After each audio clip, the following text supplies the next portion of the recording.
कोण के बारे में हम पढ़ रहे थे, अबाउट द एंगल्स। एंगल्स कल zero angles, complete angles, zero angles तक बताया गया था। आज देखते हैं हम complements, complementary angles. Complementary angle means कोटिपूरक कोण, कॉम्प्लीमेंट्री एंगल। तो इसमें जो कॉम्प्लीमेंट्री एंगल हमारा होता है COMP, कॉम्प्लीमेंट्री एंगल, हम इसकी बात करेंगे आज। कॉम्प्लीमेंट्री एंगल क्या है? इसे कोटिपूरक या पूरक कोण कहते हैं। कोटिपूरक या पूरक कोण ये कह सकते हैं। देखिए ऐसे टू एंगल्स जिनका सम 90 डिग्री होता है कॉम्प्लीमेंट्री एंगल्स कहलाता है। मतलब टू कोण्स इनको ऐड कर दे और एडिशन जो उसका आता है उसका योग जो आएगा, दो कोणों को अगर जोड़ दिया जाए तो अगर 90 डिग्री आता है, 90 अंश आता है, तो वह कोटिपूरक कोण, पूरक कोण या कॉम्प्लीमेंट्री एंगल्स कहलाता है। जैसे मान लीजिए हमारे पास ये है, ये यहाँ पर टू एंगल्स है, एक x है दूसरा y। तो हम यहाँ क्या करेंगे, x प्लस वाई इक्वल क्या होगा 90 डिग्री। तो x प्लस वाई क्या है 90 डिग्री है। तो x और y को देखिए ये 90 डिग्री का एंगल है, इसको डिवाइड कर दिया गया, एक x है दूसरा y है। तो x और y को जब ऐड किया गया तो कितना है 90 डिग्री है। तो यहाँ पर x और y जो होगा यह कॉम्प्लीमेंट्री एंगल्स होगा। इसे हम कोटिपूरक कोण कहेंगे या पूरक कोण कहा जाएगा। जैसे मान लीजिए हमारे पास कोई एंगल दे दिया गया है 50 डिग्री और एक दे दिया है 40 डिग्री।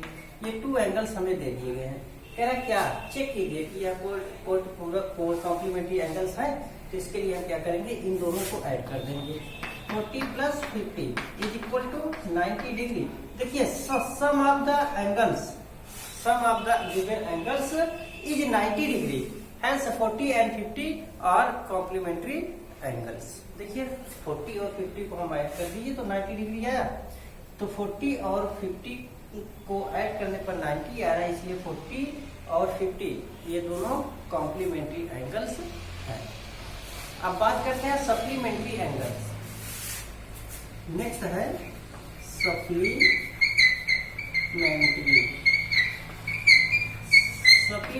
एंगल्स। अगर हम इसकी बात करें तो ये कौन से एंगल, संपूरक कोण कहलाते हैं। ये संपूरक कोण। देखिए सप्लीमेंट्री जैसे कॉम्प्लीमेंट्री में होता है sum of the angles 90 degree, उसी तरह सप्लीमेंट्री में sum of the angle must be 180 degree. Sum of the angles must be 180 degree. Angles का जो योग होता है, एंगल को अगर ऐड कर दिया जाए, उन्हें जोड़ दिया जाए, 180 आना चाहिए, वो 180 अंश आना चाहिए। तो वह हमारा क्या होगा, सप्लीमेंट्री एंगल्स होगा, संपूरक कोण होगा। टू एंगल्स अगर हमको दिए गए, the sum of two angles, दो एंगल्स दिए हैं और उन्हें क्या किया जाए, ऐड कर दिया जाए। ऐड करने पर कितना आ जाए, 180 डिग्री आ जाए, तो वह क्या कहलाएगा, सप्लीमेंट्री एंगल्स कहलाएगा। तो ये हमारे क्या थे, सप्लीमेंट्री एंगल्स और कॉम्प्लीमेंट्री एंगल्स। इसमें केवल क्या करना है, केवल हमें ये चेक करना है क्या जो एंगल्स हमको दिए गए हैं उनका सम 90 डिग्री है। अगर 90 डिग्री है तो कॉम्प्लीमेंट्री एंगल्स है, मतलब पूरक कोण है। अगर जो एंगल्स दिए गए हैं उनका सम 180 डिग्री है, 180 डिग्री है, तो वह सप्लीमेंट्री एंगल्स है, तो वह संपूरक कोण है। एंगल्स को ऐड किया जाए 180 है। तो इस तरह से ये कॉम्प्लीमेंट्री और सप्लीमेंट्री एंगल्स से। आगे देखते हैं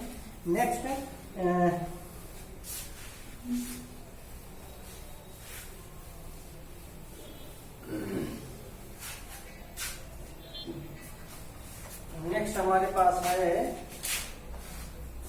एंगल बाइसेक्टर। जरा इसको देख लेते हैं, एंगल बाइसेक्टर। देखिए एंगल बाइसेक्टर जिसे हम कोण समविभाजक कहते हैं, समविभाजक कोण, एंगल बाइसेक्टर कोण समविभाजक या सम द्विभाजक कोण ये दिया गया है।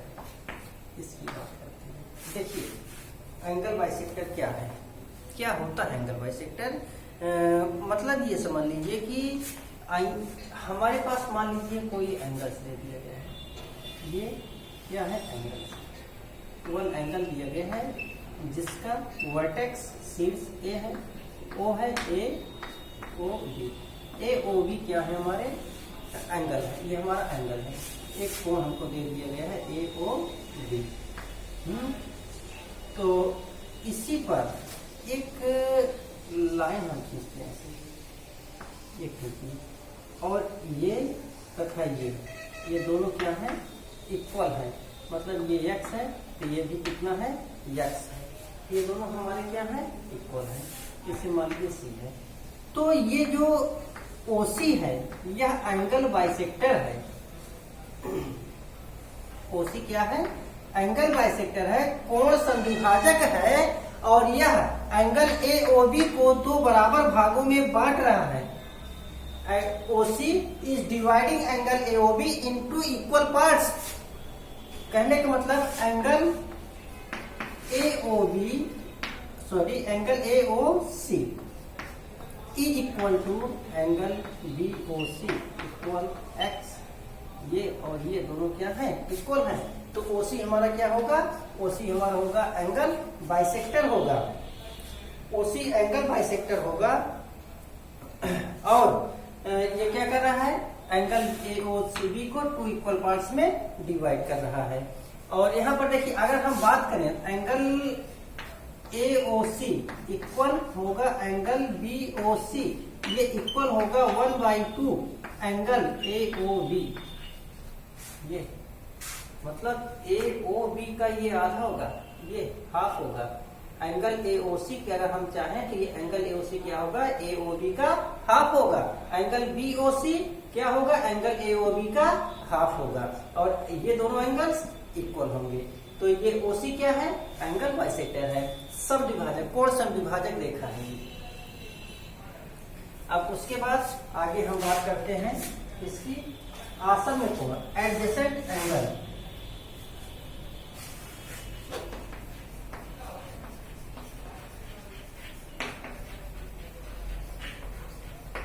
जिसे क्या बोला जाता है आसन्न कोण, आसन्न कोण इसे बोलते हैं एडजेसेंट एंगल। देखिए क्या होता है एडजेसेंट एंगल,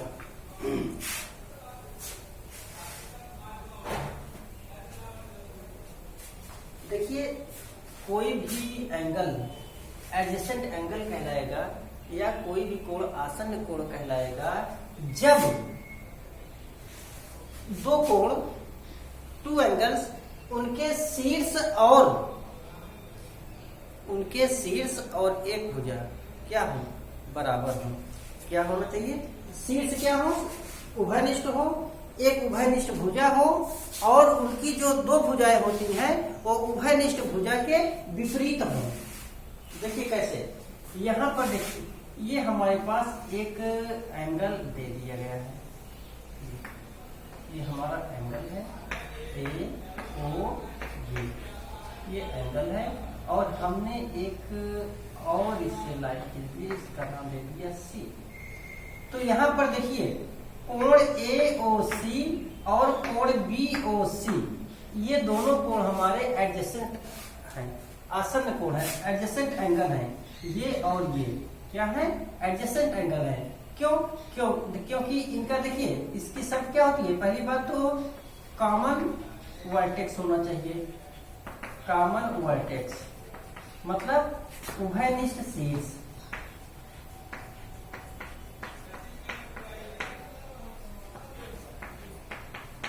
उभयनिष्ठ शीर्ष होना चाहिए, और कॉमन आर्म्स होना चाहिए, कॉमन आर्म्स मतलब उभयनिष्ठ भुजा, ये हो गया। और उसके बाद बाकी जो दोनों भुजाएं हैं वो कॉमन भुजा जो उभयनिष्ठ भुजा होती है उसके अपोजिट होनी चाहिए। देखिए और कॉमन वर्टेक्स ये दोनों कोण देखिए, दोनों एंगल्स को देखिए, इसका कॉमन पॉइंट्स क्या है ओ है। इसका वर्टेक्स वो क्या है, कॉमन है। और दोनों एंगल्स में, एंगल AOC और एंगल BOC दोनों में OC कॉमन है, दोनों में OC कॉमन है। और जो OA और OB दो भुजाएं बची हैं हमारे पास, ये दोनों कॉमन भुजा के विपरीत है। एक कॉमन भुजा के राइट साइड है, दूसरा कॉमन भुजा के लेफ्ट साइड है। तो ऐसे कंडीशन में जो एंगल्स बनता है वह क्या होता है, एडजेसेंट एंगल्स होता है या आसन्न कोण होता है। तो एंगल AOC और एंगल BOC हमारे क्या है, एडजेसेंट एंगल हैं। अब हम बात करते हैं इसका रैखिक युग्म, रैखिक युग्म कोण की बात करते हैं। रैखिक युग्म मतलब linear pair of angles, linear pair of angles.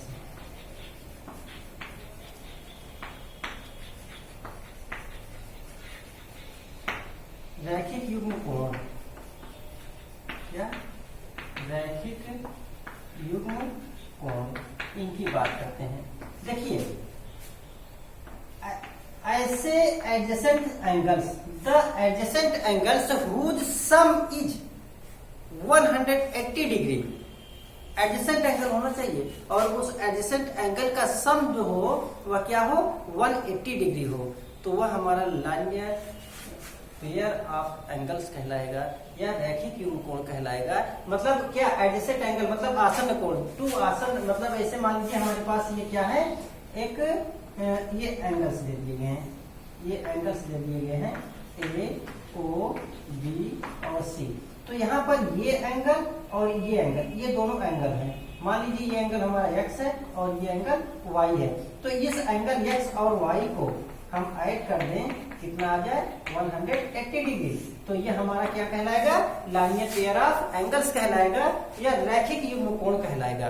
क्यों? क्योंकि और देखिए ये हमारा जो एंगल AOC, हमारा एंगल AOC और एंगल BOC, एंगल BOC ये है, इनका सम कितना है, 180 है।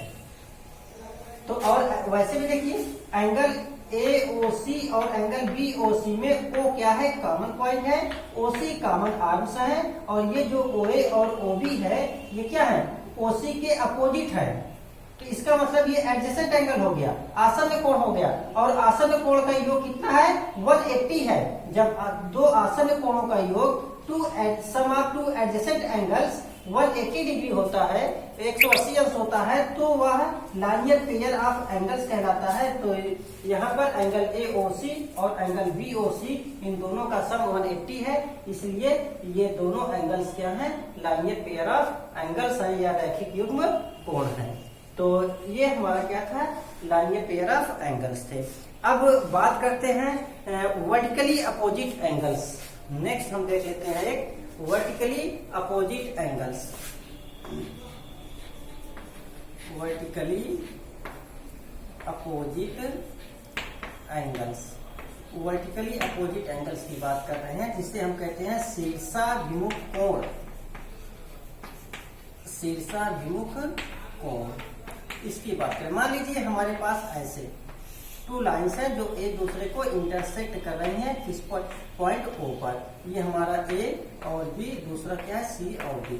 AB और CD टू लाइंस एक दूसरे को O पर इंटरसेक्ट कर रही हैं, मतलब AB और CD दो रेखाएं हैं जो एक दूसरे को बिंदु O पर प्रतिच्छेदित कर रही हैं। तो इनके जब पॉइंट O पर ये प्रतिच्छेदित कर रहे हैं तो यहाँ पर 4 एंगल्स बन रहे हैं। एक एंगल ये बन रहा है, दूसरा ये बन रहा है, तीसरा ये बन रहा है और चौथा ये बन रहा है। ये चौथा एंगल्स है। तो ये 4 एंगल्स बना रहे हैं। तो इसके अपोजिट जो एंगल्स हैं, जैसे ये वाला और इसके अपोजिट कौन सा है, ये है। ये दोनों एंगल्स वर्टिकली अपोजिट एंगल्स हैं, या कह सकते हैं शीर्षाभिमुख एंगल्स है।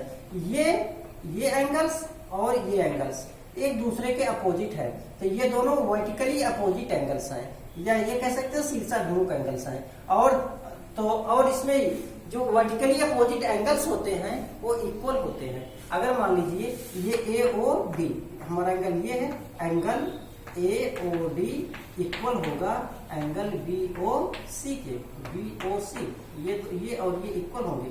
उसी तरह ये वाला और ये वाला है, मतलब एंगल AOC और BOD। एंगल AOC इक्वल होगा एंगल BOD के। ये दोनों क्या होंगे? इक्वल होंगे। क्यों इक्वल होंगे? और ये क्या है? वर्टिकली अपोजिट एंगल्स हैं। तो वर्टिकली अपोजिट एंगल्स जो होते हैं वो इक्वल होते हैं।